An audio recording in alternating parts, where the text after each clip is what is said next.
Well, welcome to the 2025 Amazing Mets Day. Thank you so much for spending your entire Saturday with us. I am Marisol Castro, one half of the PA announcer for your New York Mets. The other half is Colin Cosell, who was around here somewhere before. It's been a crazy, crazy off-season, getting ready, getting excited for spring training. And you have signed up for some fun. Stop looking at me like that, Sari. It makes me very nervous. The art of the argument. Show of hands, who always wins an argument? My fiance needs to put his hand down. So we really dug into the crates here to find the two best experts when it comes to arguing. Now, I've never played a professional sport. I've watched a lot of baseball. Heck, I work in baseball. Right. And I've decided I would like to bring back, now that we are no longer socially distancing, I would like to bring the brim to brim argument. You know, I know you can't physically touch, but like the right. They call it beaking. Is that right? Yes. Beaking. That's true. That's what the umpires call it. Beaking. Yeah, when you get fined and your report said he beaked me, so. He beaked me. He beat me. That's why you see certain guys go out and turn their hat around so they won't beak the umpire. Is that right? Now, what's it when you kick dirt? When you and you stink. I never kicked dirt. You never kicked dirt? Did you think about it? Yeah, I kicked a base once and thought I broke my foot. But by the way, unless you have been living under a rock, please welcome Terry Collins and Bobby Valentine.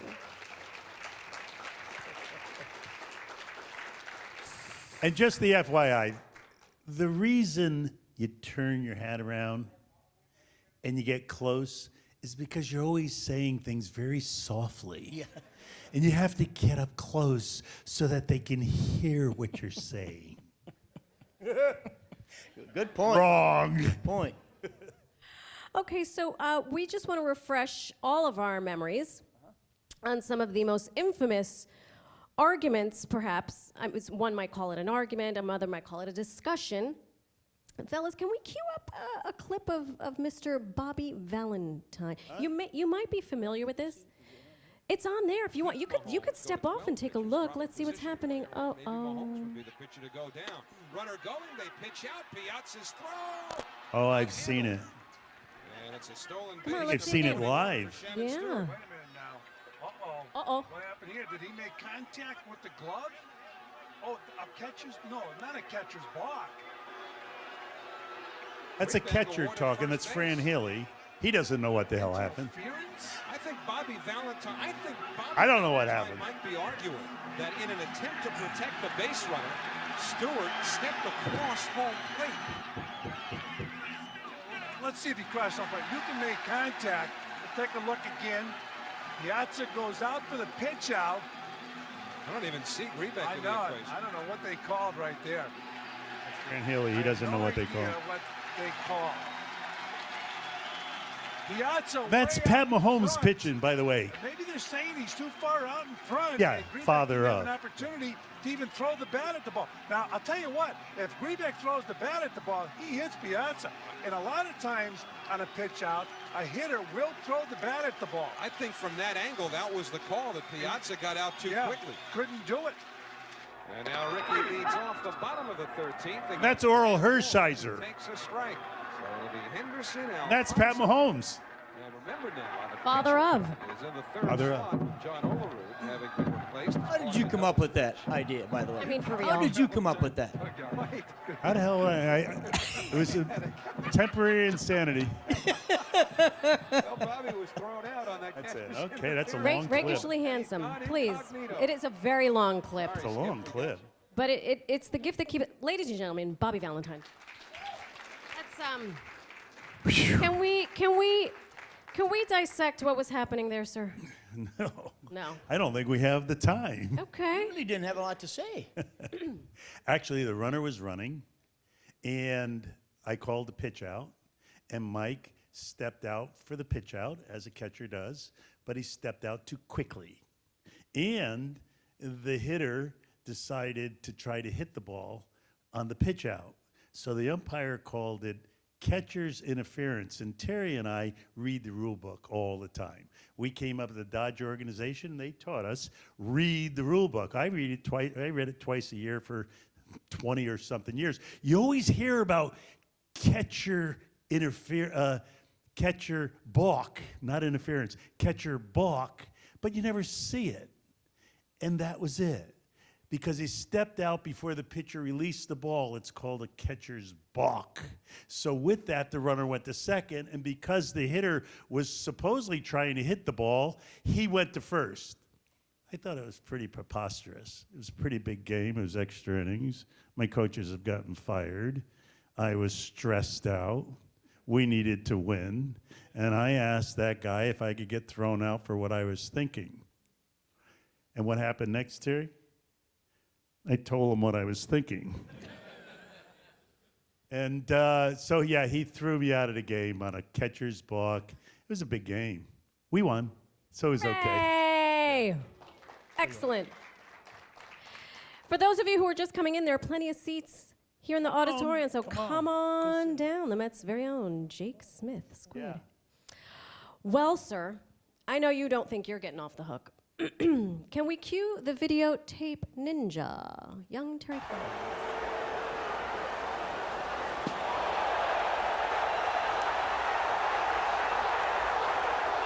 Oh boy, you like this one? No, I mean, you can't do that. You're not in that situation, man. You can't. That ain't gonna happen. I mean, I knew you were gonna say that, but that ain't gonna happen. I mean, that's the wrong time to do it. That's all. I'm telling you. Well, it is what it is, but that ain't gonna happen. Our is in the jackpot. We don't do something there. I'm just telling you that. Shouldn't there be a warning? No. I mean, okay, the situation of what happened and everything else, that's what dictates that. Okay. But there was no prior knowledge that before the game started. I mean, if Harry comes into the dugout and says, "Hey, if somebody gets hit," then everybody knows what the situation is. Okay. Take him. Terry. Get a hand. Come on, let's go. Come on. Talk to me. Talk to me. Then you talk to me about it then. Okay. You gotta give us a shot. You know what? You gotta give us a shot. Okay, listen to me. Let me hear what I'm saying, okay? You get your shot. You had your shot right there. In the situation. Well, why you not? know the situation, Terry. Why don't we get a shot, Tommy? Because that makes... I mean, you mean business. That's Were kind you of self-explanatory, wasn't it? Yeah, but now I know what beaking is. Now I have the Yeah. yeah. You know, I thought I was going to be able to get through a day without seeing that. I'm so sorry. I got stopped in a restaurant yesterday having lunch. Guy walked over with his phone and had to show me like I haven't seen it before, you know? Yeah. So what was the argument, T? Well, everybody knows. Shot. Everybody Everyone knows you got to Everybody give me a knows, shot? I mean, What that means? you know, yeah. So I'm going to tell you that when my first year managing, Bobby, I was managing in Houston. We had a situation against the Cincinnati Reds where they hit one of my guys and we hit one of their guys, and then when they hit one of our guys and a fight started. So I went out after the fight stopped, and remember John McSherry? Of course. Big John McSherry. Big John, you know, he's 6'4", 340 pounds. He's writing down names of people he's going to eject from the game. So I said to him, "John, who you kicking out?" And he doesn't even look up. He said, "You get one shot. You get the first guy in the batter's box, and then I'm going to put an end to it." Swear to God. So that was, you know, you guys know Chase Utley broke Todd's leg in the playoff game, and we didn't face him again until 2016, and that was the first time we'd seen him. Now, Noah's a great pitcher. Why he didn't throw a 102-mile-an-hour fastball in the middle of his back, I do not know, but he missed him, and so I went out to say, we deserved a shot to get this guy, and why would you kick him out? Why wouldn't you just warn him? And anyway, then it escalated after that. And Were you using profanity? Unfortunately, I didn't mean to, Bobby. Yeah. Matter of fact, I told Tom, I didn't know he was mic'd. And they're supposed to tell you before the game when they have. I didn't know because it's usually the home plate umpire. So years later, Tom Hallion tells me that they knew something might happen, and the home plate umpire was a rookie umpire at the time. And so that's why Terry was arguing with him when Tom, the crew chief, came running to save the rookie umpire from Terry's wrath. But so I didn't know he was. I didn't know, and so. Years later, Tom told me that Major League Baseball, when the umpires are mic'd, they have 24 hours to review the tape and use whatever they want from the tape. 4 years later, this thing breaks. 4 years. I have grandchildren. So I called. And they heard it? Well, so I called Major League Baseball and said, now I know there's an apology coming down the road somehow. How can this get out? And Kim Eng, who is a great friend of mine, said, I don't know how to get out. I said, I got grandchildren. Can you imagine my poor granddaughter hearing this? And Grandpa's really gone down low in the level of, so, yeah. But I'm really glad we got to see it again today. Well, Terry, you're an excellent sport. Thank you. Yeah. Bobby, you're also an excellent sport. If there are folks in the hallway that want to come in, there's still plenty of seats. Up here in the auditorium, don't be shy. We're going to be playing a game. There's a lot of interaction, so you might want to grab a seat. We're going to put you guys on the spot. Interaction. Yes. So I think at this point, it would behoove me to introduce our next guests who know a lot about this. You know them as the Jomboys. Lorenzo and Jake, please come to the stage. Let's give them a round of applause. What an honor. This. Thank you. It's like I'm walking to the lion's den a little now. Well, right after that. Yeah, no beaking, guys. All right, let's keep it tight. No beaking. For those of you who maybe 1 million of your followers is not here, but just remind folks at home and here in the audience what it is that you do to entertain us, other than come dressed as an umpire. Well, this is our day job, all right? I was under the impression we were all dressing up. Yeah, that's my bad. I missed the memo. This is my costume. You guys, that's pretty good. I mean, quickly though, you got something on your shirt there. Did you have lunch or something? No, I'm used to cleaning off the plate. Kind of forgot to clean out the belly button. Oh, I see what happened. A common mistake. Fungal infection. Tell us about your show. There's all manner of shenanigans. Yeah, general shenanigans. We play some baseball, some wiffle ball, some blitzball, umpire guessing games, which you guys are going to see here today. A lot of fun. I saw you play soccer with a bowling ball. Yeah, bad idea. Yeah. Foot hurts. Yeah. I wouldn't do that. I think this is going to be the time we're going to go a little off script. Gentlemen, since you have not you two, since you have microphones, do you mind going out into this sea of humanity and taking some questions? Yeah, let's do it. Well, I'll take the left side, you go to the right. We should. Oh, you want to know what? I kind of want to go to the right side. Questions from the audience. We got hands raised. Now is not the time to be shy. Yes. Someone asked. Oh, I got one right here. Jack, I'm going to get this guy up here first. Hard to see. Tell us your name and where you're from. My name is Brian. I'm from Brooklyn. Brian from Brooklyn. Question. How do you feel about an electronic strike zone? Question. Well, I'll tell you my feeling, and I know I'm a little bit of a baseball purist. I love the way the game's played by humans. And I think there's going to be times when you're going to be wrong, but if you go back and you look at the numbers, the umpires are right like 98% of the calls anyway. And I have seen the electronic umpire, and there are balls that are going to enter that zone and touch one of those lines and be called a strike that you can't hit. It's going to be because it's going to break out of the zone, down in the dirt. So I am not a fan of it. And if that comes in, I'm going to limit the number of games I watch. Seems like your job is safe, Jack. Great news for you, man. What do you think? Unemployment, not now. What do you think? I'm a baseball purist, too. And in the rule book, it says, when the ball's thrown over the plate, it should be called a strike. And when it doesn't go over the plate from the hollow of the knee to the letters, it should be a ball. And when I teach kids, I teach them to swing at strikes and take balls. And when I coached major leaguers, I said, swing at strikes and take balls.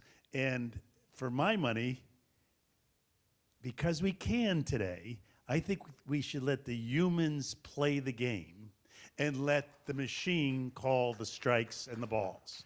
That's just what I think. I think it should be a fair game.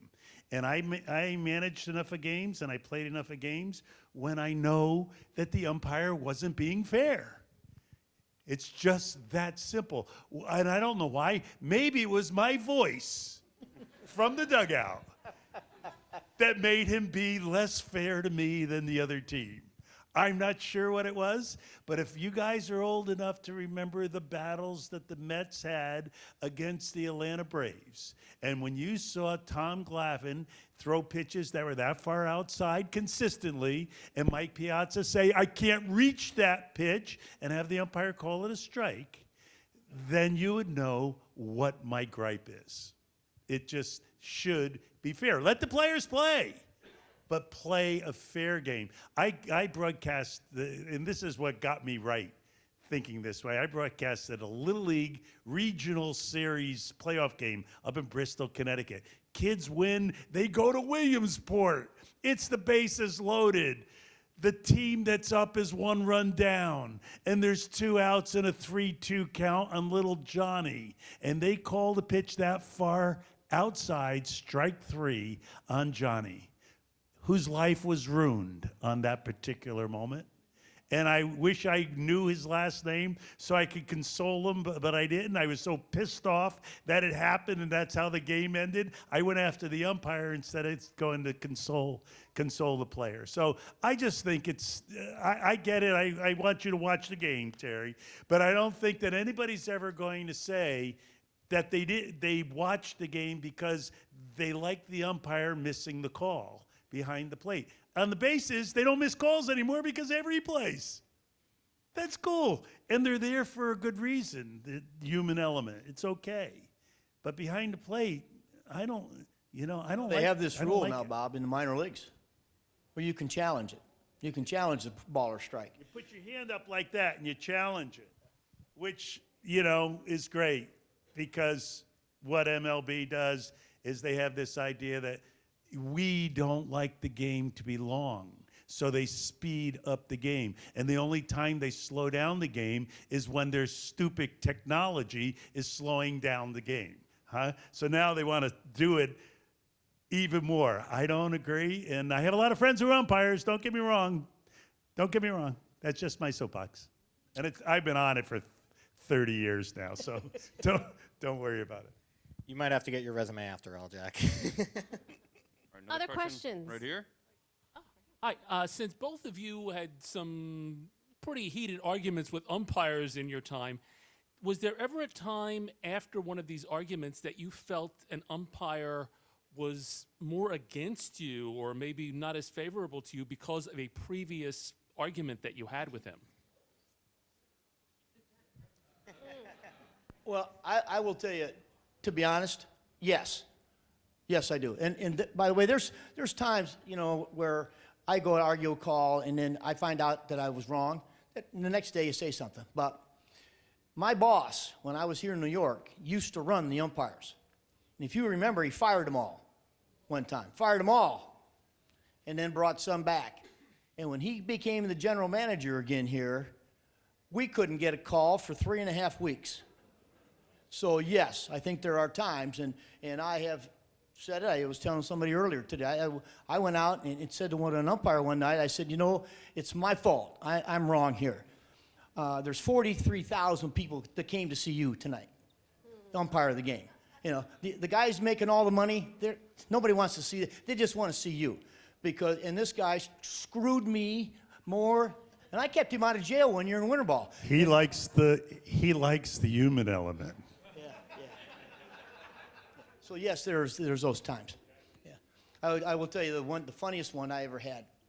There was a major league umpire. His name was Durwood Merrill. We called him Durgood.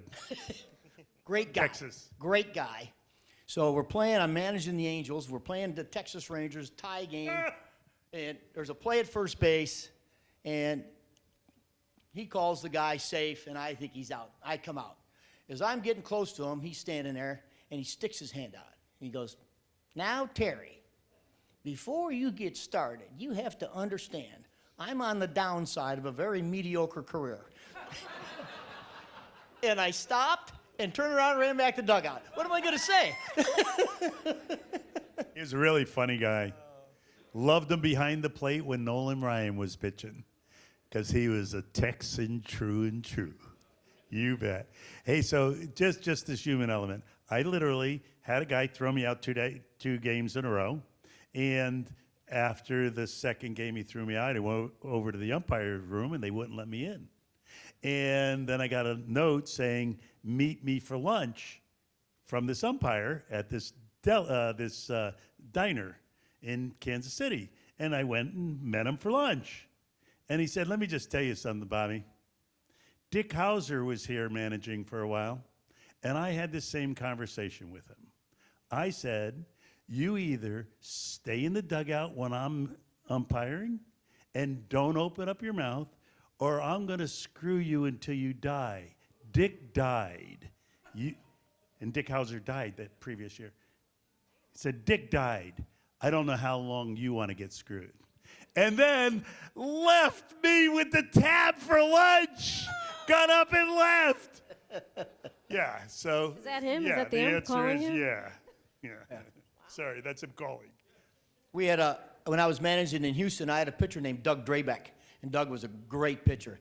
And we have a Sunday afternoon game in Houston, and on Friday, the umpire crew comes out for the weekend, and an umpire named Frank Pulley is going to be behind home plate on Sunday. Doug comes up to me on Friday night, and he's not going to pitch till like Tuesday. He comes up to me on Friday night and he said, "Terry, I'll give you $1,000 to pitch me on Sunday." I said, "What?" He said, "Pulley's going to be behind the plate on Sunday." He said, "The game's going to be about an hour and 42 minutes, and I'm going to pitch a 2-hit shutout because his strike zone's going to be so wide because he wants to get out of town." And sure enough, I swear to God, I didn't pitch him, but on Sunday, we're playing the Cardinals, and Scott Service, who's became a real good manager, is catching for me. And during the game, Frank's pushing him outside. He's got the home plate, and he's pushing him. And Scott's sliding out there, and here's, like Bobby said, ball's out that far outside, strike. Frank had that little, so sure enough, next pitch, pushed him out there again. Strikes the guy out. Frank, come to find out, Frank hated the hitter, hated him, strikes him out, and of course, then he gets the guy kicked out of the game, and the game was about an hour and 45 minutes long. It was crazy. And he likes the human element. Oh my gosh. I think we had another question in back. Yes, no, maybe? Someone? Yeah. I got one right here first if you want. Yeah. Sure, on your way. Here you go. Yes, I was wondering with the instance with Syndergaard, is that something that you speak of before the game, or do the players kind of police themselves? Well, in this instance, everybody knew it was coming. I don't, once in a while, and I don't know what Bobby did, but most of the time, players understand it. And if you remember in the World Series, Noah threw over the guy's head in Game 3. So I think he told me before the game, he said, "Hey, I got a little surprise for the Royals tonight." So when this happened, we all knew that he was going to throw at him. I just didn't need to say anything. I just wish he would have hit him, instead of missing him by 5 feet. But, yeah. No, but there's times when you say, first guy in that batter's box is going to get it and get him. So. And without a doubt, the hitter knows, okay? And so whenever I was in control of that situation, I allowed the hitter to tell the pitcher, if he knew that the guy was hitting him intentionally, that group can do it and I'll back them. But I never told anyone. Well, once I did. Question in the back? Out of shape. Sorry, making you do your cardio today. I have a question for Terry specifically, but Bobby, you can answer as well. Are there any players you managed that you think would be a great manager themselves? Oh, God, yes. Hundreds. Many would be. I had a guy here in 2015 named Michael Kadire. And Michael Kadire, David was hurt. David was hurt a lot in 2015. Michael Kadire controlled the clubhouse. First year with the team. But he had this personality about him, this leadership skills, this leadership quality. He took over. And when he retired, I called him and said, you know, the game needs you. The game needs to have you be involved. You need to get into managing. And he said, Terry, maybe one day, but I want to be a father for a while. And so, but he'd be one guy that would really suck out. How about you, Jeff? Do you think be a good man? Yeah, you know, one did it. Robin Ventura, who's here with us today, I thought that he, you know, but why would you want to be a manager? That's the other thing. Playing is really cool. You know, you do your thing, you're responsible for your thing, you get up and prepare to do your thing. After the game, you look in the mirror about your thing, and then you manage, and it's 25 things that you're worrying about? Huh? It's tough. Managing isn't as easy. They think managing's easy now because of whatever reason. It's very difficult now. Guys are not communicated. The guys don't talk to each other as much. They don't hardly ever talk to the coaches. And the manager, who's he? It was like when Ricky was here, Ricky called me manager. Manager. And he called the players player. Today, that's how most players act. It's about them. And maybe it should be, I guess, at times. I guess. It's tough. I have a question down here. Thank you.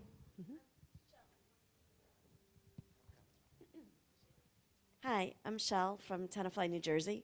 Shout out. Do you think that the prevalence of issues with umpires and calls is greater now than 20 years ago? And how has that impacted the game?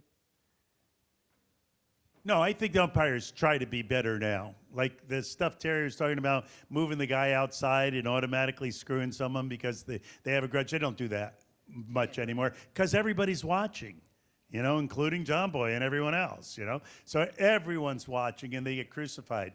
It used to be really easy to be a jerk years ago. It was really easy. Yeah, and Bobby's right. You know, they're graded so much now every night because every game is televised. It's on. You can get every game. So and those guys get hammered pretty good. They can get fined pretty big if their grades are bad for a certain night. So yeah, it's a lot different than it was years ago. We have time for one more question in the back. Or both of you too. Or combine your questions. Yeah. Oh. Hi, it's Mark from Long Island. We actually have a question for Bobby. Can you walk us through the disguise? Like, how long was that planned for? Or was it just off the cuff? Like Terry said, that's so long ago, I don't remember. It's a long story. I don't know that you necessarily want it, but, you know, Robin's here. He was out of the game, and I got up to the dugout, clubhouse. You know, a lot of times you'll have someone run down from the clubhouse, tell the acting manager what you want. But at Chase Stadium, it was tough. Oh, yeah. You know, it was the runway and the stand, and I was really upset. My coaches had just been fired. I had just gone on a stage at Yankee Stadium 3 days before this when my coaches got fired, when a reporter said, "Why didn't you show loyalty and leave with them?" And I said, because I promised them that I'll stick around to get to the playoffs so they could get the bonus that they deserve. Oh, yeah, well, there's 55 games before September 1st. What's your record going to be? I said, we'll go 40-15. And he said, and what if you don't? I said, I'll quit. Well, this was the third game after I said that. 3 of my coaches were fired. I have 3 new guys that I really wasn't talking to because I didn't think they were my guys, and I thought they were there to be the replacement guys. And so I said, screw it. I'm not going to send anything down. Let them manage. It's the 10th inning. I'm pissed off. And Robin said, no. Here, put these glasses on and go down and tell them whatever you want. I said, Robin, I can't put the glasses on. Yeah, take your uniform off, put the glasses on, and here, wear this hat. And he gave me a hat to wear. And I went into the training room, and I looked to see what I looked like in these glasses and hat. And then I looked down, and I saw the stuff that they peel off and put underneath their eyes to protect the sun. So I took one and put it over here, and I put one over here, and I looked in the mirror, and I looked at him, and he said, "They'll never know." So that's what that was. I went down. I stood there. It was like an inning. The umpires couldn't see me. Oriole was up on the top, protecting me from the umpires, right? But the third base camera was able to shoot from the second deck into the dugout, and that's that photo that you see there, right? So we win. The umpires laugh about it. And then this reporter who wanted me to get fired wrote a scathing article about me disrespecting the game, and I should be thrown out of the game of baseball. And the president of the league felt the pressure and suspended me 3 games, fined me $15,000. Luckily, he was a golf partner of my high school first baseman who took the fine down to $10,000 and 2-day suspension. Yay. Leonard Coleman, he was a good guy. And that is a wonderful way to end this session. Jomboys, come back down here. Come on Thank down. all of you so much for coming to today's session. And How about thank for Marty? Give it you. up. How good is she sitting here and being cool? Thank you, Marty. Thank you guys so Thank you, much. guys. And thanks you all again for spending your Kinda good. Saturday Okay. with us. And let's go Mets.